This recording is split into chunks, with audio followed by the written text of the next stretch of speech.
البدع والأهواء، أهل البدع العقائدية وأهل البدع السياسية. نقول بيننا وبينكم السلف، بيننا وبينكم الكتب، كان فيقول البدع بيننا وبينكم. Tapi ini tidak terlalu banyak hadis mursal dibandingkan dengan apa hadis yang mausul. Bismillahirrahmanirrahim. Qala al-Imam An-Nawawi rahimahullah, al-haditsus tsani wal arba'un ba'da salasimi'ah 342. Wa anhu radhiyallahu anhu anna rajulan qala ya Rasulullah inna li qarabatan asiluhum wa yaqta'uni. Juga masih dari hadis Abi Hurairah. Masyaallah sebanyak ini semuanya anhu, yaitu Abi Hurairah lagi. Bahwasanya ada seseorang berkata, salah seorang sahabat berkata, wahai Rasulullah, sesungguhnya saya punya sanak kerabat.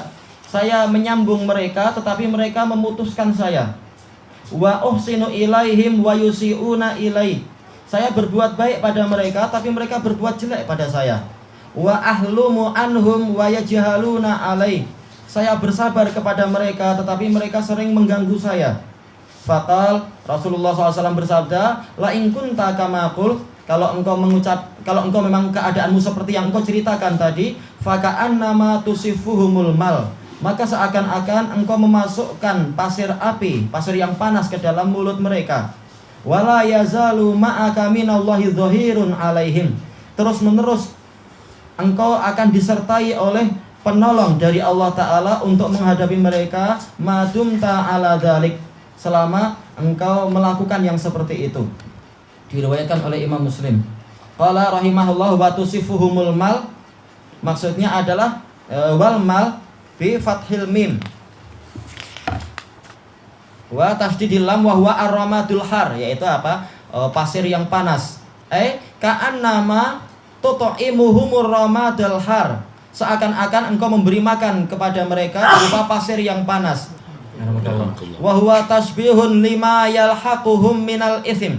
Ini adalah penyerupaan apa? Dosa yang akan menimpa mereka. Bima yalhaqu akilar ramadil har minal alam. Bagaikan apa? Yaitu rasa sakit yang akan dialami oleh orang yang memakan pasir panas. Pasir sejuk aja kita nggak mau, apalagi pasir panas. Kesakitan jelas. Makan pasir, naudzubillah. Tayyib, kalau gula pasir mending. Wala syai'a ala hadzal muhsin ilaihim. Sementara orang yang berbuat baik pada mereka tidak tertimpa dosa sedikit pun. Lakin yanaluhum ismun azim, tetapi mereka yang akan tertimpa dosa besar bitaqsirihim fi haqqih, dikarenakan mereka bersikap kurang di dalam hak orang tadi, yaitu mengurangi hak dia. Wa idkhalihimul adza alaihim alaih, dan karena mereka memasukkan gangguan kepada orang ini. Baik. Disebutkan oleh Abi Hurairah di sini bahwasanya ada salah seorang sahabat yang mengeluh kepada Rasulullah SAW. Ini menunjukkan apa? Semata-mata mengeluh ini bukan sesuatu yang terlarang. Walaupun yang terbaik adalah apa? Kita tidak perlu mengeluh. Seperti yang diucapkan oleh siapa? Oleh Nabi Ya'qub alaihissalatu wassalam. Innama ashku bathi wa huzni ilallah. Saya hanyalah mengeluhkan duka cita dan kesedihan saya kepada Allah. Tapi ini memang apa? Tingkatan Nabi mampu untuk seperti itu. Sementara apa? Sementara untuk keumuman syariat kita, masalah bolehnya boleh. Bahkan diriwayatkan oleh Imam Muslim, bahkan apa? Juga datang di dalam Sahih Bukhari, bahwasanya Rasulullah SAW berkata kepada Sa'ad bin Ubadah, mengatakan, yaitu apa? Apakah engkau tidak melihat apa yang dilakukan oleh Abdul Hubab kepada saya ini? Yaitu apa? Dilakukan oleh Ubay bin Ka'ab, Abdullah bin Ubay yang sering mengejek Rasulullah. Ini Rasulullah mengeluh kepada pemimpinnya kaum Khazraj. Maka Sa'ad bin Ubadah mengatakan, wahai Rasulullah, bersabarlah, karena sesungguhnya orang ini sedang terbakar. Karena apa? Sebelum kedatangan Anda, kami semua Aus dan Khazraj telah sepakat untuk menjadikan dia sebagai raja. Ketika Anda datang dengan ajaran yang baik, semuanya meninggalkan dia, maka dia terbakar. Maksudnya dia jadi bengang dan hasad, sehingga dia mengucapkan kalimat-kalimat itu. Maka kemudian turun ayat apa itu? Fa'fu wasfahu. Berilah maaf dan berilah sama ya maaf. Isfah juga apa? Pemaafan. Hatta ya'ti Allahu bi amrih, sampai Allah mendatangkan urusannya. Tayyib, ini menunjukkan apa? Semata-mata keluhan itu tidak apa-apa dalam rangka untuk apa? Bermusyawarah, bukan untuk mengeluhkan takdir Allah. Adapun mengeluhkan takdir Allah, istilahnya adalah apa? Al-jazi', yaitu berkeluh kesah, kenapa sih Allah menakdirkan gini? Apakah saya nggak berhak untuk mendapatkan seperti yang didapatkan oleh tetangga saya? Ini yang haram. Menganggap Allah Ta'ala tidak adil. Baik, adapun yang sekarang ini tidak mengeluhkan takdir Allah, sahabat yang ini. Tapi apa? Yaitu beliau mengajukan kezaliman kepada Rasulullah SAW. Karena Rasulullah sebagai apa? Pemuka umat dan sekaligus sebagai kepala negara. Boleh kita mengadu kepada dia, kepada Rasulullah, sebagaimana zaman sekarang boleh mengadu kepada hakim untuk apa? Ditegakkan keadilan. Jadi ini boleh. Tayyib, apa kisahnya? Innali qarabah. Sesungguhnya saya memiliki sanak kerabat. Sesuai dengan namanya qarabah, diperlukan apa? Adanya taqarrub, yaitu apa? Mencari kedekatan, mencari hubungan. Maka sahabat ini mengerjakan itu. Asiluhum, saya menjalankan hubungan dengan mereka, menjalin hubungan dengan mereka sebagaimana yang Allah Ta'ala syariatkan. Tapi apa? Wa yaqta'uni, tapi mereka justru memutuskan hubungan dengan saya. Wa uhsinu ilaihim wa yusiuna ilai, saya berbuat baik pada mereka, bukan hanya menjalin hubungan, bahkan apa? Berbuat baik. Ternyata mereka berbuat jelek kepada saya. Kalau saya sedang hutang perlu bantuan, mereka semuanya nggak kenal. Tapi kalau mereka punya hutang dan saya punya uang, mereka datang, oh saya anak dari paman Anda. Oh, nggak ingatkah waktu kita jalan bersama di sana? Oh, langsung mengingatkan semua. Nah, itu juga. Baik.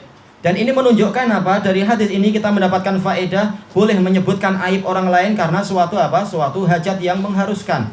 Hukum asalnya adalah kita disuruh untuk menutup aib-aib saudara kita. Sebagaimana telah kita lewati dari hadis Ibni Umar, hadis Abi Hurairah dan lain-lain itu. Tapi sekarang boleh karena apa? Untuk menegakkan keadilan dan untuk membebaskan diri dari apa itu dizalimi oleh orang lain. Dan sekaligus apa? Istifta, yaitu minta fatwa. Ini semua adalah boleh. Wa ahlumu anhum wa yajhaluna alai, saya bersikap sabar kepada mereka. Al-hilm adalah tidak segera menghukum, itu hilm. Tayyib, yajhalun, al-jahl maksudnya adalah suka mengganggu dan menyakiti. Tayyib. Ini menunjukkan apa? Dari hadis ini pula, dari kalimat ini kita mendapatkan faedah boleh seseorang menceritakan amal baik dirinya untuk apa? Untuk menjelaskan hakikat perkaranya. Kalau sekedar mengatakan orang itu memutuskan hubungan dengan saya, orang itu berbuat jelek, orang itu berbuat jahat kepada saya, boleh jadi hakim akan tanya, kenapa demikian? Nah, mau nggak mau kita memang cerita, oh saya ini sudah menjalin hubungan, mereka yang begitu. Saya sudah berbuat baik, tapi mereka yang berbuat jelek. Saya sudah sabar, tapi mereka terus mengganggu. Jadi seperti ini boleh, seseorang menceritakan kebaikan dirinya demi apa? Mencari keadilan seperti itu. Kenapa? Kebaikan dibalas kebaikan. Kenapa? Saya sudah menjalankan kewajiban untuk berbuat baik. Kenapa saya mengalami yang seperti ini? Minta keadilan kepada Rasulullah SAW. Tayyib. Faqal, maka Rasulullah SAW bersabda, la in kunta kama qult, kalau keadaanmu seperti yang engkau ceritakan tadi, maka ini menunjukkan apa? Al fatwa ala hasabi al ikhbar. Fatwa itu sesuai dengan berita. Maka apa? Orang yang mustaftinya disyaratkan oleh para ulama di dalam kitab Adabul Mufti wal Mustafti, memang apa? Di dalam case-case yang dia ceritakan dia harus jujur, tidak boleh menambah, tidak boleh mengurangi. Agar apa? Agar fatwanya sesuai dengan apa yang sesuai dengan hakikatnya. Makanya di sini Rasulullah SAW mensyaratkan kalau memang keadaanmu seperti itu, maka demikian. Adapun kalau ternyata keadaannya tidak seperti itu, Rasulullah nggak salah karena apa? Rasulullah sudah menggantungkan hukum dengan apa? Keadaan orang tadi. Nggak bisa nanti setelah itu pihak yang lain mengatakan, wahai Rasulullah dia dusta, case-nya nggak seperti itu. Kenapa Anda berfatwa gitu? Rasulullah nggak akan disalahkan. Karena Rasulullah sudah apa? Menggantungkan fatwa dengan apa? Dengan insyartiyah. Kalau memang seperti itu, maka berarti engkau akan demikian. Dan mereka itu yang memikul dosa dan seterusnya. Beda kalau apa? Kita belum tanya kepada pihak yang lain yang disalah-salahkan, dijelek-jelekan, langsung kita jahati mereka, kita hukumi mereka sebagai penjahat dan seterusnya. Kalau apa? Kalau yang membawa berita itu adalah bukan orang sikoh, adapun berita orang sikoh, maka ini hukum asalnya adalah diterima. Tayyib. Kalau memang keadaanmu seperti itu, yaitu engkaulah orang yang berbuat baik dan seterusnya, faka'annama tusifuhumul mal, maka seakan-akan engkau memasukkan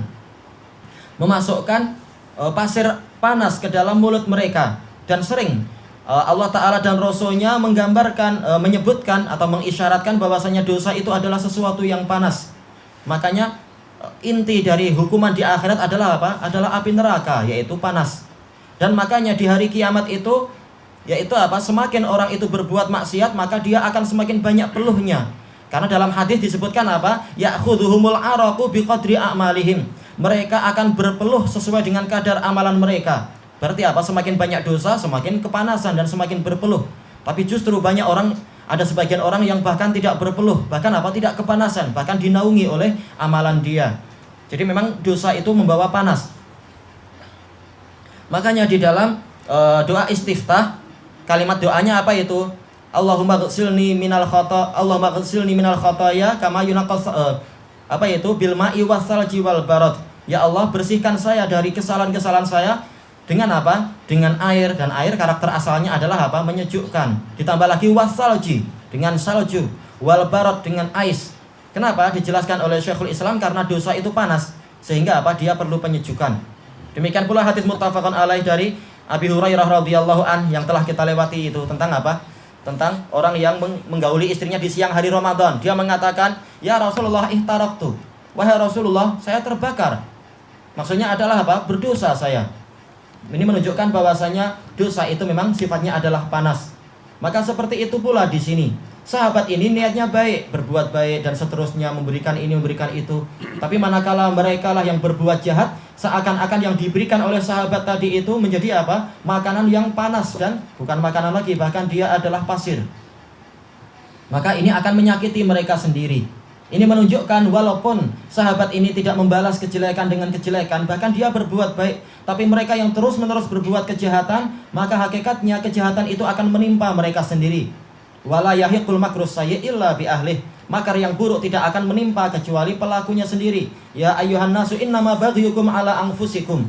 Wahai manusia, sesungguhnya kezaliman kalian itu akan menimpa diri kalian sendiri. Sebagaimana apa? Hukum dari Allah Ta'ala, in ahsantum li anfusikum wa in asatum falaha. Kalau kalian berbuat baik, sebenarnya kalian berbuat baik untuk diri kalian sendiri.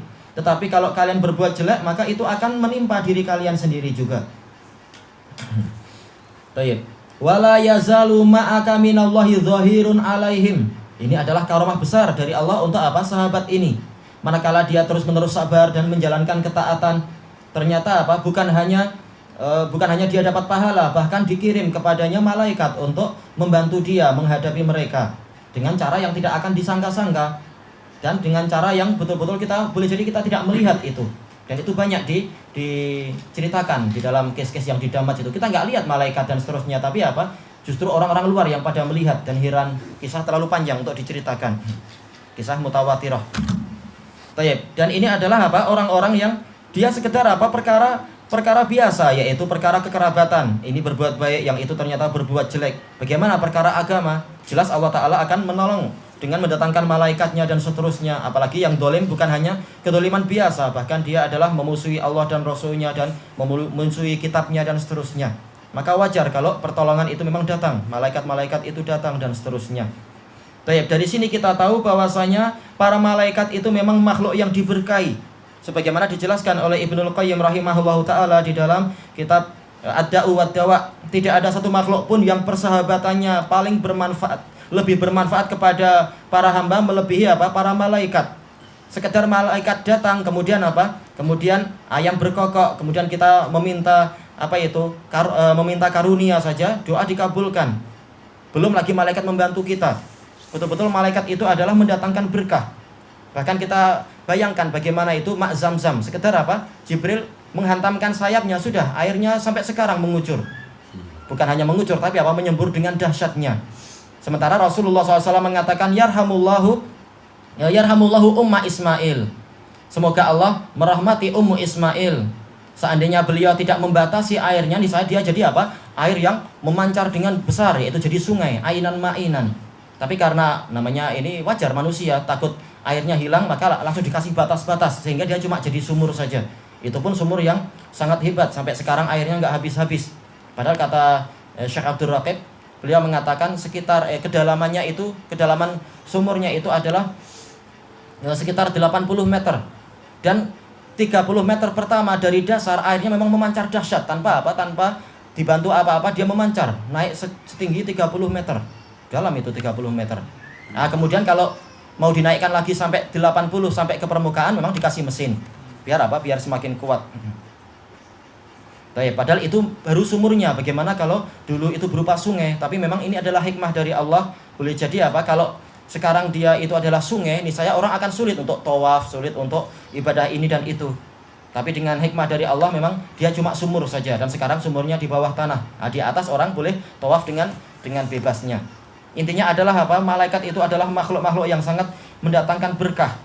Maka sahabat ini mana menyangka dia berbuat baik seperti ini, ternyata dia terus-menerus dibantu oleh malaikat, dibantu segala urusannya, ditolong. Boleh jadi mereka kalau terus-menerus berbuat jahat, mereka yang akan apa? Akan bankrupt dan kacau keluarganya dan seterusnya.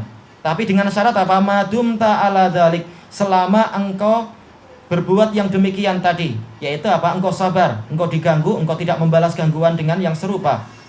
Walaupun apa? Boleh wajaza'u sayyi'atin sayyi'atum mitluha. Bahwasanya apa? Balasan kejelekan adalah kejelekan serupa, yaitu boleh. Masalah bolehnya boleh. Makanya sebagaimana disebutkan di sebagian riwayat dan disesuaikan oleh para ulama, cuma anak belum periksa sananya sendiri, ketika ada salah seorang mencaci maki Abu Bakar diam. Dicaci terus sampai akhirnya dia nggak sabar, lalu dia membalas. Maka Rasulullah mengatakan, selama engkau diam, ada malaikat di sampingmu yang terus membalas untukmu. Tapi ketika engkau membalas, maka malaikat itu pun diam. Abu Bakar nggak dosa, ini adalah perkara yang halal.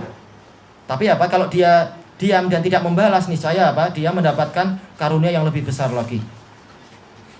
Tapi syaratnya apa? Madum ta'ala dzalik, selama engkau masih sabar, masih berbuat baik pada mereka dan seterusnya. Ini menunjukkan bahwasanya kebaikan pada orang yang jahat itu tidaklah akan sia-sia.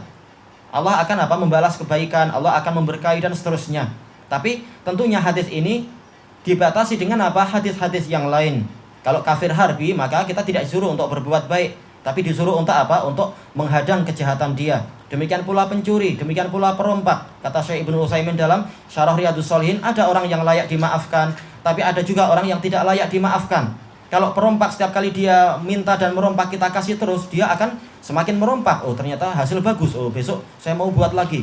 Bahkan apa? Orang seperti ini harus apa? Harus ditahan tangannya, harus dihukum dan seterusnya agar dia berhenti. Jadi dalil yang umum ini, masalah berbuat baik pada orang yang jelek, ini dibatasi dengan dalil-dalil yang lain. Dan hadis yang di hadapan kita ini, hadis Abi Hurairah radhiyallahu anhu, dia masuk dalam keumuman firman Allah Ta'ala, wa yadra'una bil hasanati sayyi'ah, yaitu mereka menolak kejelekan dengan kebaikan. Dan dalil tadi dibatasi dengan apa? Dalil-dalil yang lain. Innama jazaa'ul ladzina yuharibunallaha wa rasulahu wa yas'auna fil ardi fasada ay yuqattalu aw yusallabu aw tuqatta'a aydihim wa arjuluhum min khilaf aw yunfau fil ard. Yaitu balasan orang-orang yang menentang Allah dan Rasulnya dan membuat kerusakan di muka bumi adalah apa? Mereka itu dibunuh, mereka itu disalib, atau mereka itu dipotong tangan dan kakinya secara bersilang, atau mereka itu diusir dari negeri mereka. Jadi tidak semua orang layak mendapatkan kebaikan. Manakala dia melampau terus, maka dia layak untuk apa? Mendapatkan api juga, atau mendapatkan boleh jadi peluru, atau mendapatkan kayu, boleh jadi dipukul dengan kayu dan seterusnya. Jadi hadis ini diletakkan pada tempatnya, sebagaimana apa? Hadis-hadis dan dalil yang lain diletakkan pada tempatnya. Ilahuna wallahu a'lam.